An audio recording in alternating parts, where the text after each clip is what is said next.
혹시 누군가의 계획 가운데 괴롭힘을 당하거나 아파 보신 적이 있으신가요? 누가 의도적으로 나를 괴롭힌다. 혹시 생각해 보신 적 있으세요? 저는 학창 시절이 좀 그랬던 것 같아요. 힘센 애들이 괴롭히거나 그러면 좀 겁이 많아가지고 겁이 많아가지고 아픈 건 싫고 그래가지고 좀 그랬던 것 같아요. 어쩜 그렇게 괴롭혔는지. 한 번은 제가 다녔던 교회에 저를 괴롭히던 애가 등록을 하겠다고 온 거예요. 너무 싫어가지고 어, 내가 교회를 옮겨야 되겠다 생각했던 적도 있었습니다. 오늘 본문에 나오는 예수님이 저에게는 약간 그래 보이는 거예요. 마치 어렸을 때 봤던 만화 영화 가제트 형사에 나오는 악당처럼 예수님이 보이는 거죠. 왜냐면 오늘 본문 45절을 보면 이렇게 기록하는데요. 예수께서 즉시 제자들을 재촉하사 자기가 무리를 보내는 동안에 배 타고 앞서 건너편 벳세다로 가게 하시고라고 기록하는 겁니다. 즉 제자들이 이 예수님과 함께 있을 때 야, 가. 배 타고 저기 벳세다로 좀 가 있어라고 명령하시는 거죠. 제자들은 가기 싫었을 거예요. 우리가 지난주에 봤듯이 이 예수님이 재촉하시기 이전에 오병이어 사건이 있었거든요. 그리고 요한복음에 따르면 사람들이 이 오병이어를 경험하고 예수님을 왕으로 섬기려고 했었고, 이거 제자들이 꿈꾸던 일이었잖아요. 이 역사적인 일에 제자들이 빠질 수는 없는 거죠. 제자들도 예수님이 사람들이랑 사진 찍을 때 같이 옆에 서가지고 국회의원들처럼 무슨 사건만 있으면 옆에 가서 자기 거기 있었다고 사진 찍는 사람들처럼 사진 찍고 싶지 않겠냐고. 예수님 옆에서 막 브이 막 이렇게 하면서 여러분 저 여기 있어요 이러고 싶지 않았겠냐고요. 예수님도 그러고 싶죠. 예수님도. 제자들도 그러고 싶죠. 예수님이 왕이 될 것 같은 무언가 일을 이루고 싶은 이때에 그 옆에 있고 싶은 게 당연하죠. 근데 예수님이 자꾸만 야 저리 가 있어 라고 하시는 거예요. 가기 싫은 발걸음을 이끌고 배에 올라서 노를 젓는 제자들의 마음이 얼마나 예수님이 원망스럽고 그랬겠냐. 왜 가끔 그럴 때 있잖아요. 너무 재밌고 너무 신나는데 엄마가 불 끄고 자라고 할 때 너무 싫지 않아요? 엄마 막 원망스럽고 어떻게 나한테 이럴 수 있나 막 싶고 막 그런 때 이 제자들이 마치 그런 느낌인 거죠. 근데 또 배를 타고 간 것까지도 괜찮은데 폭풍이 불어오는 거예요. 파도가 쳐오는 거예요.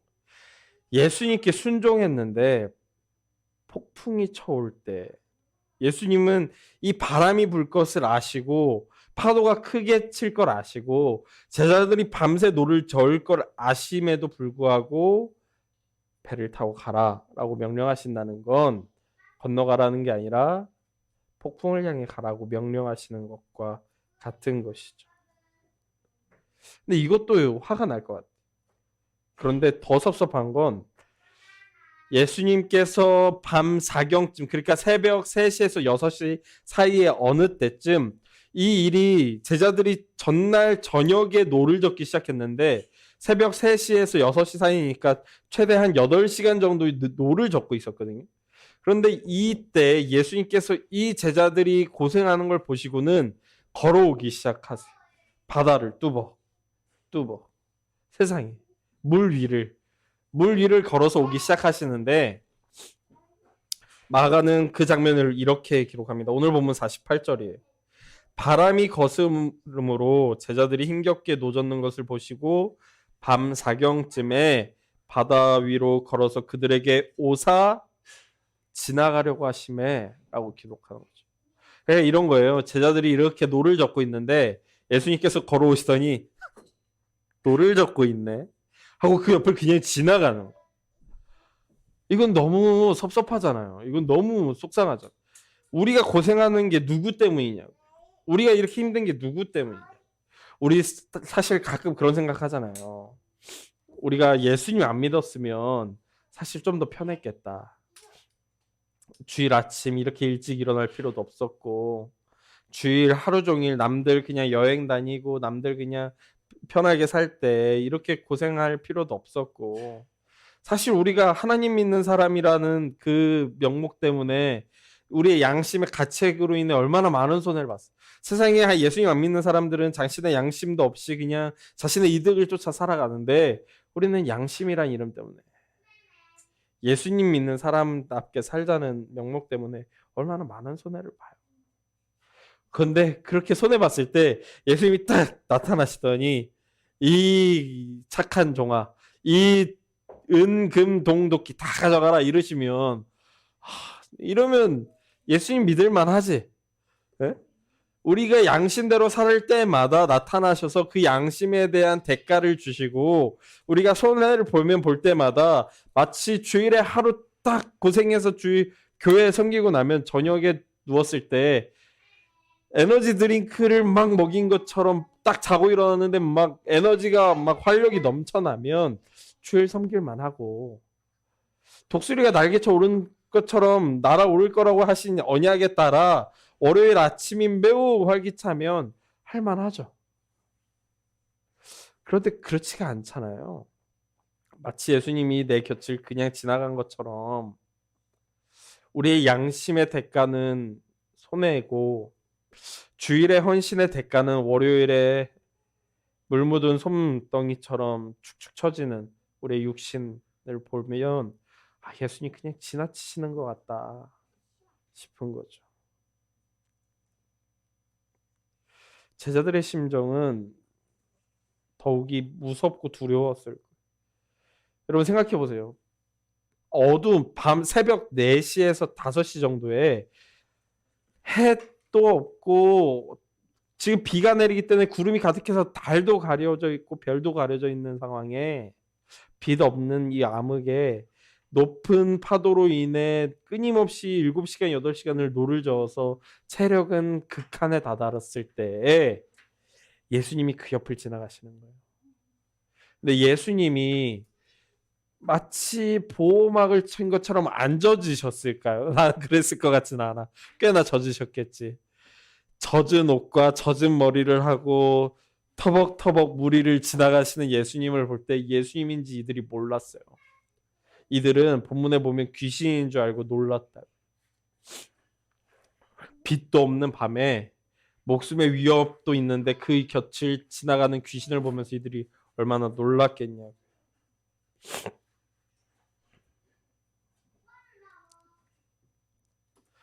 그 옆을 지나가는 예수님 때문에 이들의 마음은 얼마나 상했겠냐. 순종하다 보면 고난을 당할 때가 있죠. 제가 얼마 전에 아는 형들과 통화를 하게 됐어요. 그러면서 서로 사역 참 쉽지 않다. 우리가 대학 다닐 때 그 형은 그 저희 학교에 그 설교 대회라는 게 저희 학교에 있었어요. 학교 내에서 자체적으로. 저는 이제 원고만 냈다가 떨어졌는데 저는 원고만 냈다가 원고 탈락 이렇게 됐는데, 그 형은 그 대회에서 우승한 형이었거든요. 그리고 제가 가는 교회마다 그 부흥회나 뭐가 있으면 그 수련회가 있으면 강사로 부르는 형인데, 그 형은 그 대회 우승도 하고 대학 다닐 때 성적도 좋고 강사로 부르는 교회도 많고 찬양도 잘하는 형이에요. 그런데 사역이 쉽지 않다. 자기 인생이 그렇게 막 생각만큼 풀리지 않다. 저도 그랬거든요. 초등학교 때는 어느 대학이든 갈 수 있을 거라 생각했어요. 고등학생이 되니까 그렇지 않다는 현실을 깨닫게 됐죠. 대학생 때는 내가 사역만 나가면 대단한 부흥이 일어날 거라고 생각했어요. 사역을 나가보니까 그렇지 않더라고요. 부교육자 때는 개척하면 정말 진리만을 따라서 오롯이 세상과는 다르게 걸어갈 수 있을 줄 알았어. 개척을 해보니까 결코 쉽지 않다. 하나님의 말씀에 순종한다는 것이 결코 쉽지 않고, 어려운 것은 그 끝이, 그리고 그 과정이 반드시 무조건적으로 모든 순간 행복하고 기쁘고 즐겁지만은 않기 때문이라는 거죠. 때로는 아픔이, 때로는 슬픔이, 괴로움이, 실패가 찾아오기도 하더라는 거죠.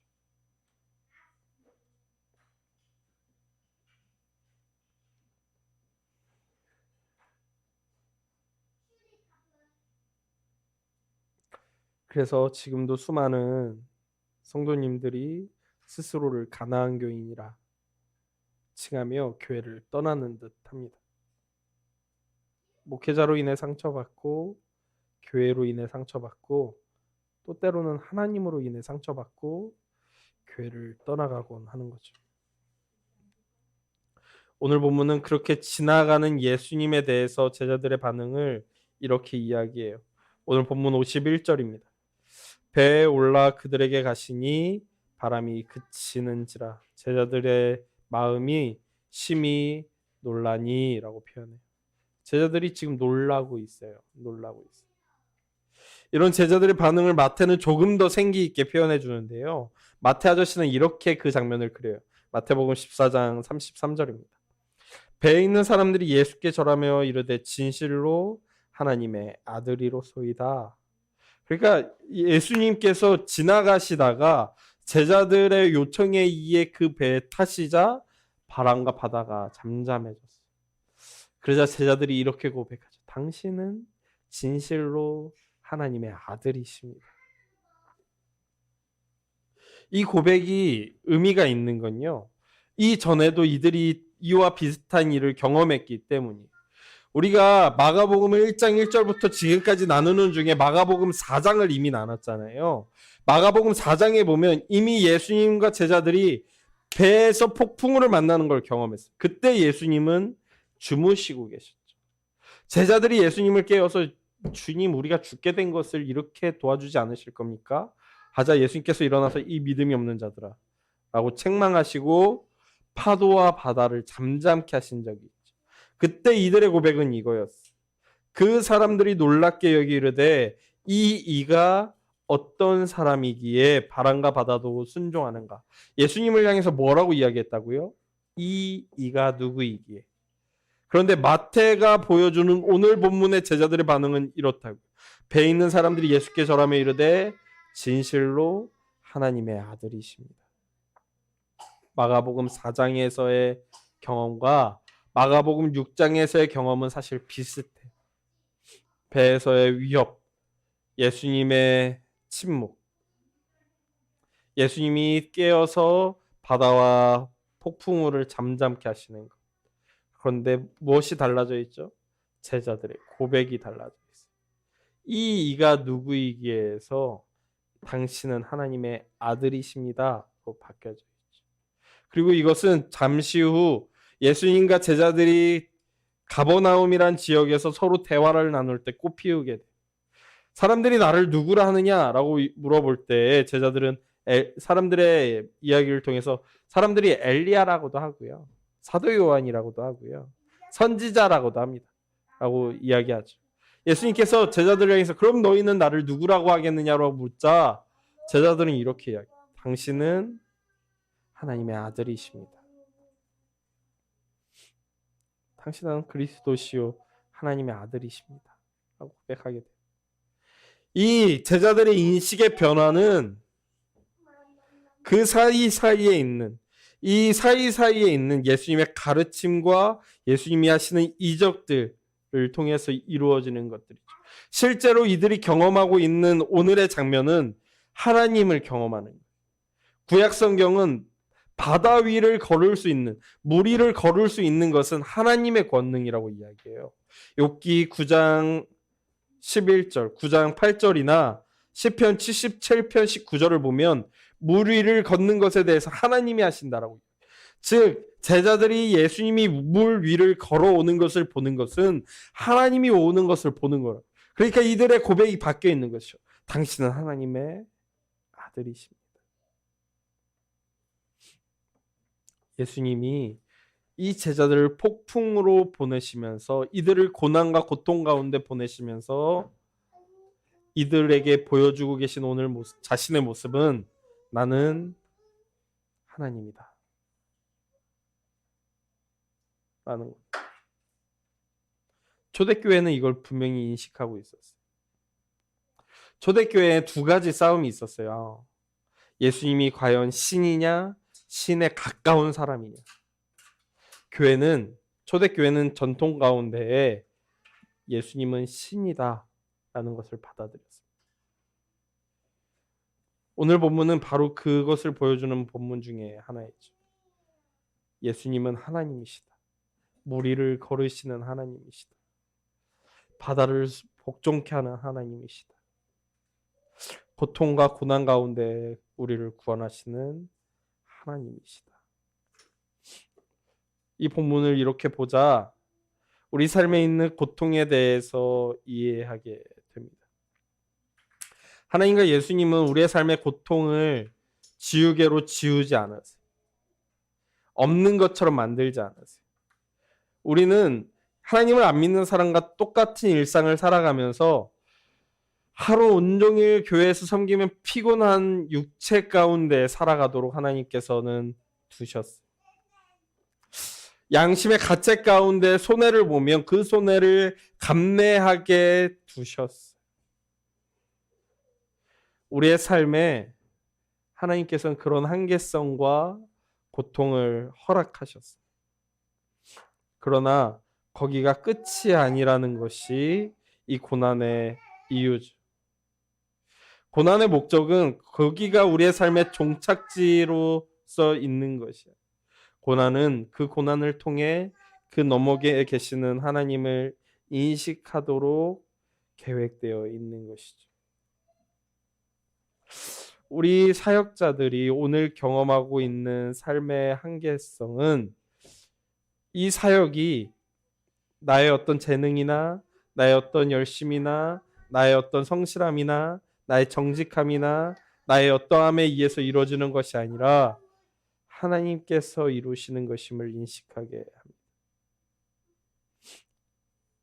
삶에 있는 아픔은 자식과의 투닥거림, 내 맘대로 되지 않는 자식놈들의 어떠함은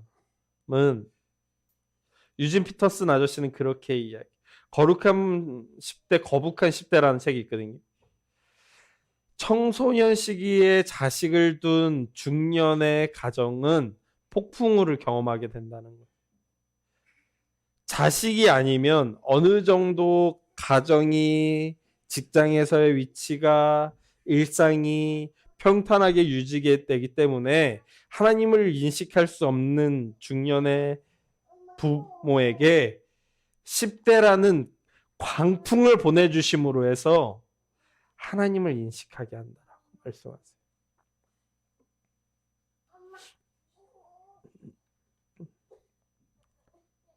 그러므로 저는 확신하게 됩니다. 우리의 삶이 고통이라는 풍랑을 건너 예수님을 보게 될 때에, 하나님을 보게 될 때에 그분이 어떤 분이신가 더 깊이, 더 풍성하게 인식하게 될 수 있을 것임을, 우리 삶에 있는 부족함이, 불편함이, 갈급함이 하나님을 통해 해결될 때에 그분이 어디까지 우리를 책임지실 수 있는지를 볼 수 있게 될 겁니다. 그러니 여러분, 여러분의 삶에 풍랑이 찾아왔을 때, 여러분의 삶에 고난이 찾아왔을 때, 여러분의 삶에 바람이 불기 시작할 때 그 바람의 시선을 빼앗기지 맙시다. 그 바람 너머에서 걸어오시며 우리를 향해 다가오시는 예수님께 우리의 시선을 둡시다. 그때 우리의 인식은 하나님의 놀라운 은혜와 하나님의 놀라운 능력을 경험하게 될 겁니다. 우리 시간 한 번 더 찬양하고 기도하길 소망하는데요. 성도의 노래, 우리가 했던 찬양 함께 하시면서 우리의 삶을 하나님께 의탁하고 하나님께 다짐하며 나아갑시다.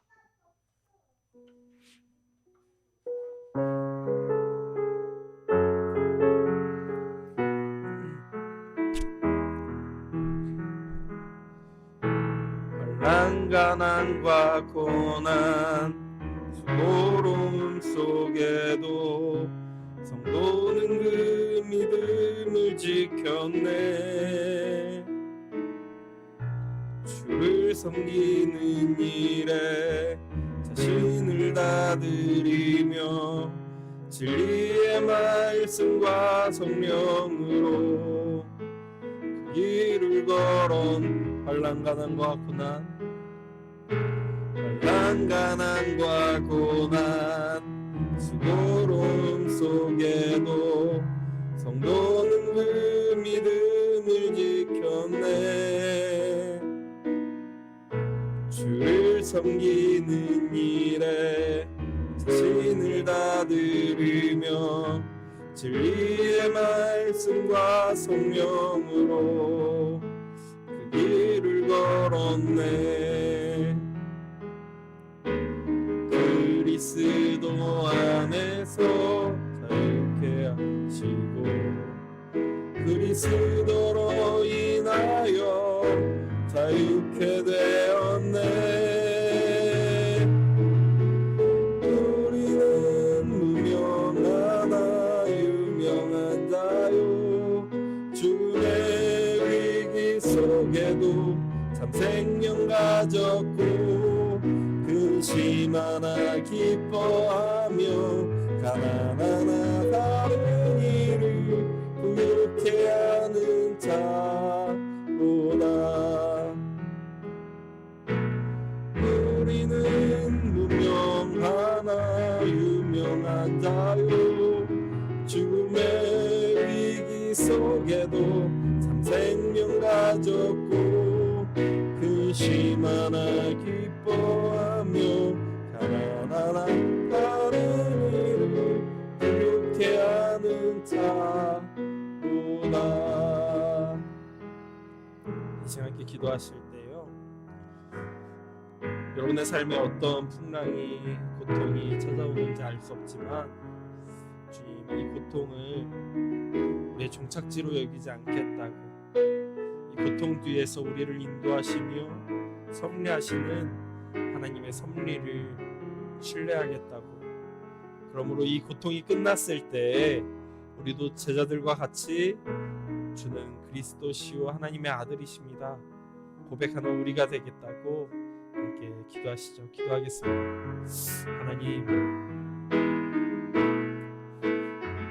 하나님을 믿는 사람이나 믿지 않는 사람이나 삶의 풍랑이 찾아오고 때로는 아픔이 찾아오고 때로는 울게 되고 괴롭게 된다. 때로는 자식으로 인해, 때로는 이웃으로 인해, 때로는 동료로 인해, 때로는 하나님으로 인해 우리는 아프고 괴롭고 슬픕니다. 마치 하나님이 나에게 그 얼굴을 가리우신 것 같아서, 마치 하나님이 내 아픔을 외면하고 지나치는 것만 같아서 힘들고 아프고 괴롭기도 합니다. 그러나 주님, 결코 하나님께서 우리의 아픔과 괴로움을 외면하지 않으시고 그냥 지나치지 않으심을, 그 얼굴을 가리우지 않으심을 우리가 신뢰합니다. 우리의 느낌과 감각에 의해서가 아니라 말씀이 약속하는 대로 신뢰합니다.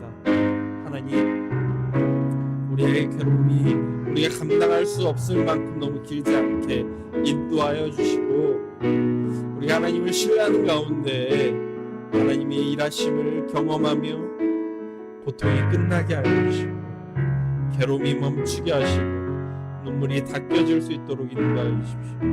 그러므로 이 고통 뒤에서 인식하게 되는 더 놀라운 하나님의 은혜와 더 풍성한 하나님의 그 놀라운 역사를 경험하도록 인도하여 주시옵소서. 그날을 기대하고 고대합니다.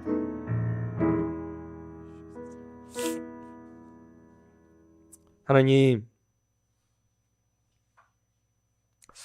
제자들의 고백이 이 사람이 누군지 모르겠다는 것에서 주는 그리스도시와 하나님의 아들이십니다로 변화됩니다.